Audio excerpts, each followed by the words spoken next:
Hello, there's Jennifer McCreath, Saturday morning, August 3rd, 2013. Interesting stories in the media this past week about medical transportation costs being cut by our provincial government. There's a couple of folks who are unable to either get prescriptions or visit doctors because for one reason or the other, the government is no longer willing to pay for their transportation. These are people that live in a rural town in the province of Newfoundland and Labrador and they don't have doctors out in the rural area, so they need to go to a bigger hub. And I just thought I would tell a little bit more about one of my many major challenges with our healthcare system. I guess a quick basic 101. Transgender and transsexualism usually involves hormonal changes.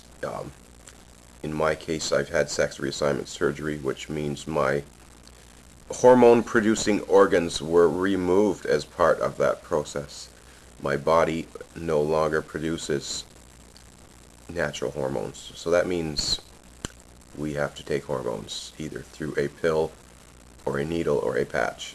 And ultimately the goal is to come up with hormone levels that fall within the general ranges and norms of the new desired sex. I went from male to female, so I went from having naturally produced testosterone to having nothing, and then starting to replace that with estrogen and progesterone, the two female hormones. Now, hormone levels can affect a lot of things: your strength, your speed, your endurance, your energy levels, your moods. And while any family doctor can prescribe hormones and look at your statistics and declare that you're in the range, there's, I guess, some limits to what they can do. There's a medical specialty known as endocrine theory, endocrinology, and it is quite common, actually, for postmenopausal females to see endocrinologists to get additional advice and guidance on hormone levels so that they can maximize their abilities in life. I'm no different than postmenopausal females. The only difference is that my body stopped producing hormones at a younger age. Usually females go through menopause later in life, late 40s, early 50s. In my case, God, how old was I? Do the math. December 2008. Just under 34, 35.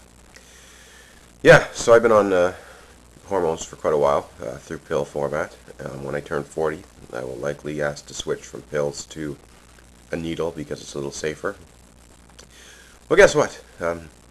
My family doctor reached out to the endocrinologists in this lovely province, and not one of them expressed willingness to work with me. Zero. Nada. And they've asked many times over the past 5 years. And there's absolutely no reason for them to refuse to work with me other than fear and phobia. And it's quite upsetting and disappointing that this is even allowed to happen.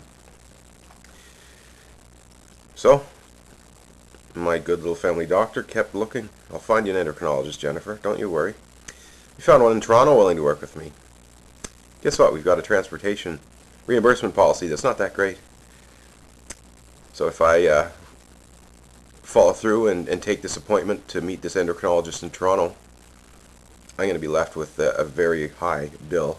I will likely have to go more than once, because the first one would be a consultation and to take blood samples. It's not realistic to expect this endocrinologist in Toronto to change my hormone dosage levels until they've had a chance to properly assess where I'm at. So basically, I'm looking at $2,000 to $3,000 of travel costs per year for what's been determined by my family doctor as a medically necessary procedure and visit. Sadly, the endocrinologists here in St. John's could be doing this. We don't have to send me to Toronto.